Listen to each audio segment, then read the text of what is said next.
Should I ever tell them how I really feel?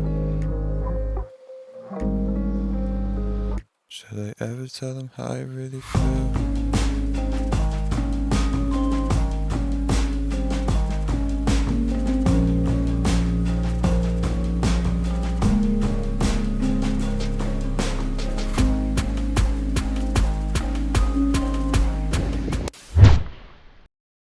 Be kind to yourselves all the time.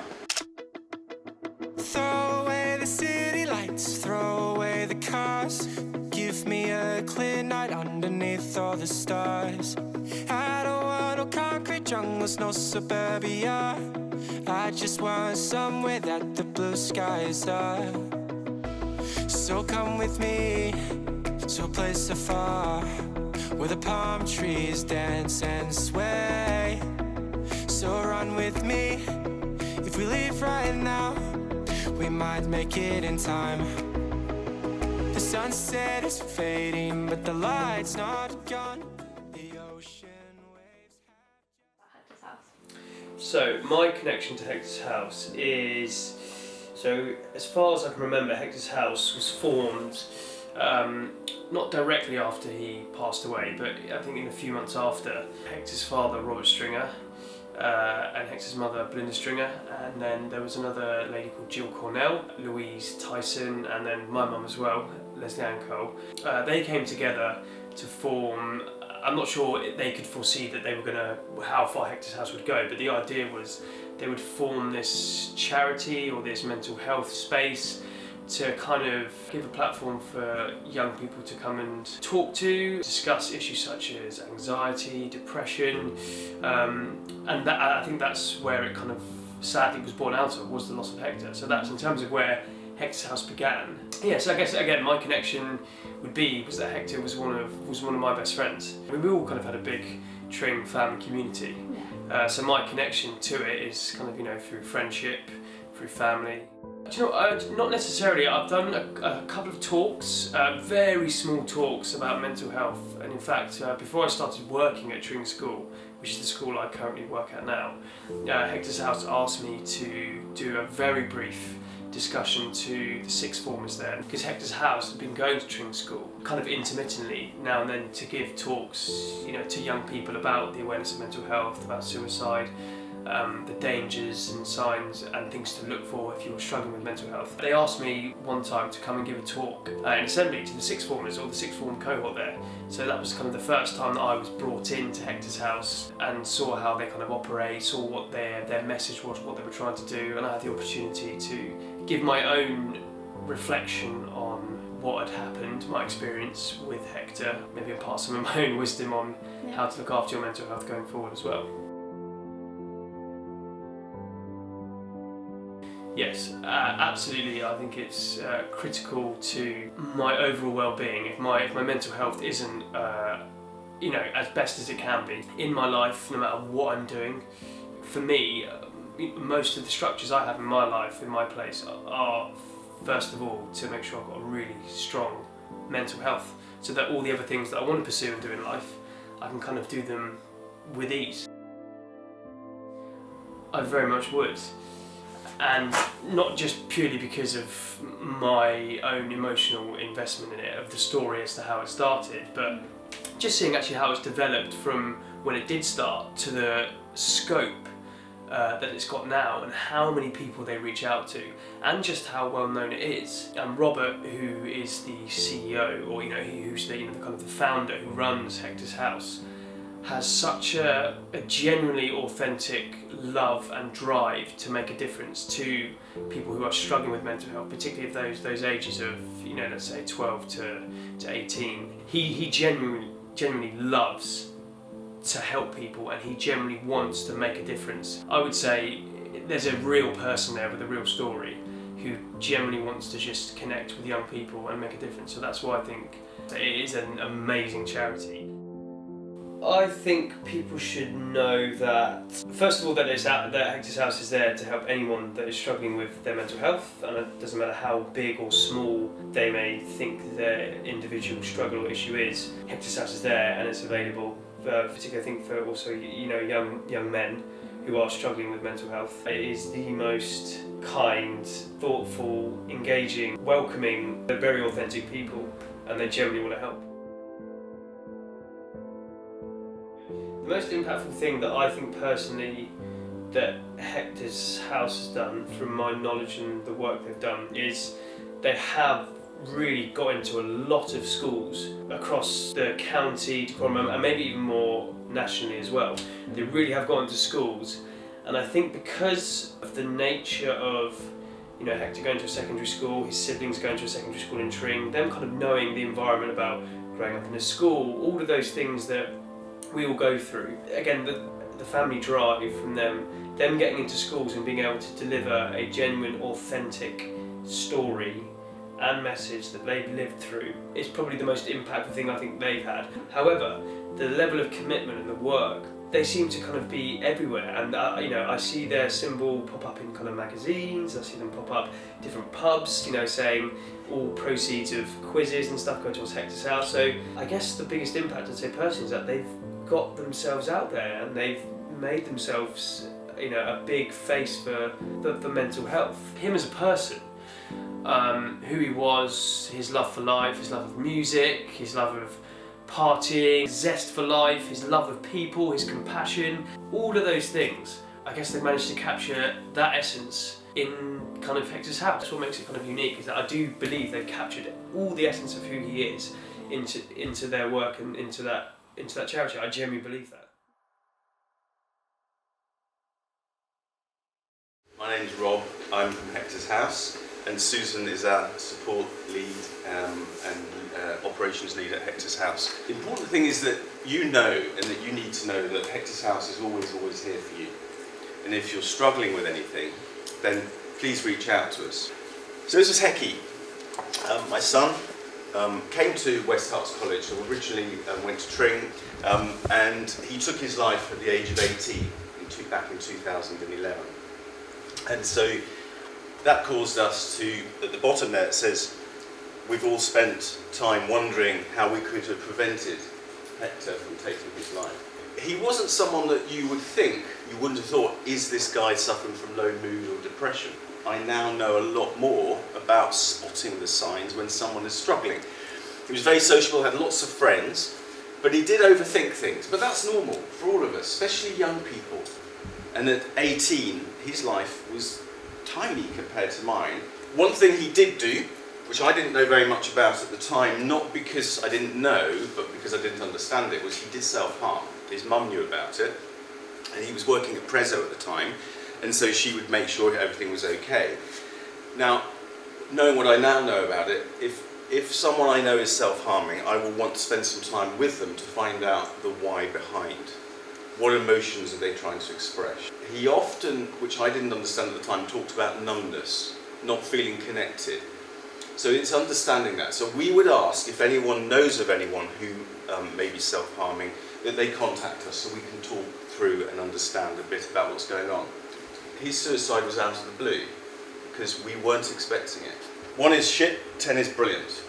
What's your number today? You know, where are you sitting on a scale of 1 to 10? So just coming here this morning to get up, I want to hopefully do a good presentation and do my best for you. I have to then plan ahead. I have to make sure that, you know, I've eaten well, that my mind is in a good set, and I've got the traffic coming down the A41. So I've sort of gone down a little bit because I'm worried about being late, getting here, parking. Is the technology going to work? But that's nothing too serious. But it's going up and down. It's always about where am I? What do I need? Ask yourselves that. Ask the people in your lives, where are you today? Do that, checking in, where are you, all the time. So what do we do at Hectors House?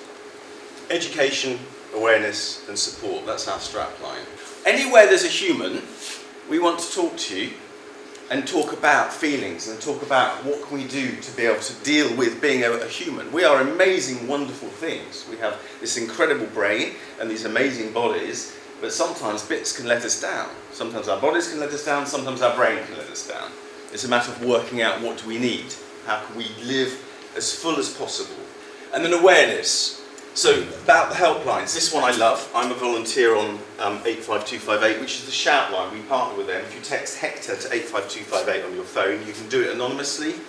No one knows who you're texting. And you can actually then talk to a volunteer who's trained to help explore with you what's going on and to help you find your next steps. And the Samaritans. So when someone needs support, we'll listen to them. We'll listen to find out what's going on. And then we may need to do a self-care plan if someone has thoughts of suicide. So we'll do a Zoom and chat, and you'll have Susan or Sarah, sometimes myself, and we'll have a listen, see what's going on, and maybe go through some next steps and some tools. And then if you do need to do a safety plan, or we want to get you some counselling. And a couple of peer groups for blokes. We do those in Hemel Hempstead at the XC Centre, where you can come along and have a chat and talk about what's going on. This is the sort of stuff we talk about when we're going through Eat, Move, Love. So all of that stuff is draining my battery all the time. So what could I do to recharge it, to plug my battery back in again? So for me, it's walks, nature, being with my people. I have to be really careful sometimes because that changes. Sometimes people annoy you. Sometimes your friends, they can be really challenging. But we do need to be with people because that's how we lived. Bit of comedy, yeah? So what does it for you? So all of those sort of things, it can be for you. It can be colouring in, it can be journaling, it can be anything. Sports stuff would be really good as well. We'll go on to that in a bit. Where am I on a scale of 1 to 10? And then what drains my battery? Because it's actually yours, it's individual. So you've got to work out what does it for you. Self-maintenance. So think about yourself and think about you as a warning light. Are you going to ignore your warning lights and just see what happens? Feeling exhausted? I'm just knackered. I've lost all motivation. We all think we've got to be on the go. But in actual fact, we do need to take time out and rest. Actually physically rest. And that can be hard sometimes. This one for me is, I get that a lot, negative self-talk. I can imagine something is being said or someone's going to say something and how I'm going to react to it. And when you do that, your brain and you're having these thoughts, you get all the feelings in. I can have the same feelings if I'm having the row with someone and all I've done is imagined it. Negative self-talk. If you talk to yourself in a way that is negative, that you wouldn't speak to someone else about it, you need to stop that. Because we can be harder on ourselves than we would be with the person next to us. Well, I need to be saying, at the very least, I am enough. The words we use need to be less harsh. The words to ourselves need to be less harsh.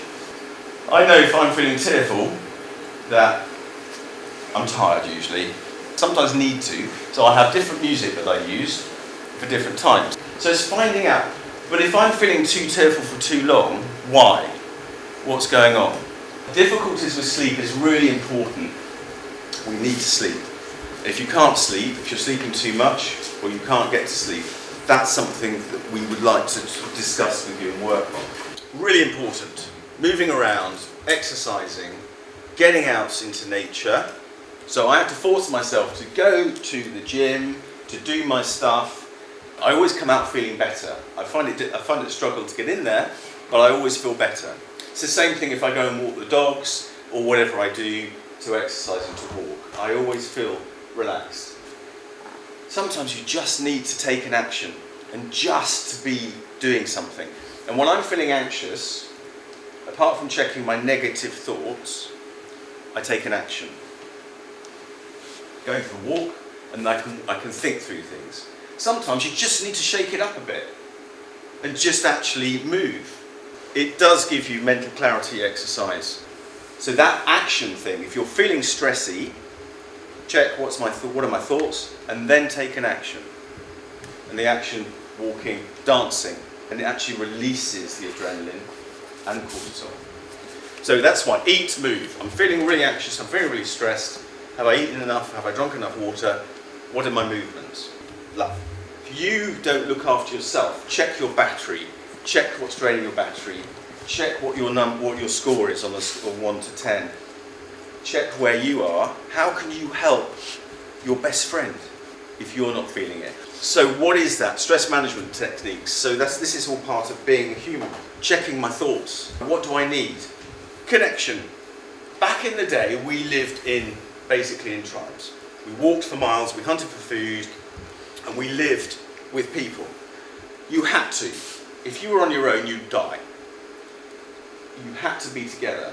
So connection is really important. Find your people. Remember what your passion was. Sometimes find a new passion as well. And connect with people. So, love. Connection, stress management techniques. Be kind to yourself. Think about the words that you have, the thoughts and the words you're using in your head. Use better words. If you have a negative thought coming in, if you think I'm not enough, or I'm rubbish at this, or I'm so-and-so, go, what did that funny bloke say? He said, stop being unkind to yourself. Change it. Have better words, better pictures in your head. Okay? You don't deserve, ever, to say anything negative about yourself. Ever. Only use positive language to yourself. Be kind to yourself. So eat, move, love. So we mentioned this a little bit earlier. Sleep disturbance, that worries me. Isolation, if you're not connected. If you don't have anyone, let's have a chat. Giving away possessions. No interest in anything, speaking of no future. Really important for me. If any of your mates say that, I don't care anymore, I'm a burden, there's no point, I can't think of a future, then that is something that I'd like you to signpost them to us. Keep safe. Being human is wonderful, but it can be challenging. And every day we have different things coming in. But if you do the eat, move, laugh, if you check on your battery, if you check on your self-thoughts, on what you're thinking, you can do these things. We can do hard things. That's the important thing. We can get through things. We're amazing. If you just share a difficulty with someone, and if you're listening to someone who's got a difficulty, don't try and fix it. Don't tell them to do anything. Just go, two ears, one mouth. Listen, because we will always find our way. We know the answers ourselves. I can't tell you. I can explain some of the things I think are a good idea. You'll only do what you want to do. So that's the important thing. You'll only do what you want to do. And when you're listening to someone, don't try and fix them. Just allow them to express. And just be there to help guide them. And go, what do you need? What's your next step? So, texting Hector to 85258, anonymous, unless you're about to harm yourself and we can't work on a safety plan, then no one knows. It's anonymous. No, we don't know who you are, and it's a text line, unless you're unsafe. And then we may call emergency services. But you can be texting here in college, you can be texting at home, and no one knows. Okay? You can call the Samaritans. They are brilliant. They're not just for old people. Everyone thinks that. I used to think that. They are wonderful people to speak to. And then you contact us, or you signpost someone who you're worried about to us at Hectors House. We would much prefer to hear from you and your people and your friends before you're in a really difficult place. That's the important thing. Reaching out early. The reason why Hectors House is here is to support you, your communities, your families, friends. Thank you so much for listening. You've been amazing and wonderful. And just check what's going on in here. Be kind to yourselves all the time. Okay? One takeaway apart from Eat, Move, Love is be kind to yourselves. And if you can, love yourselves. If not, know that you are enough. You're amazing. You will get there. Whatever it is, you will get there. You will be brilliant, unique, capable, successful human beings. Okay? Thank you.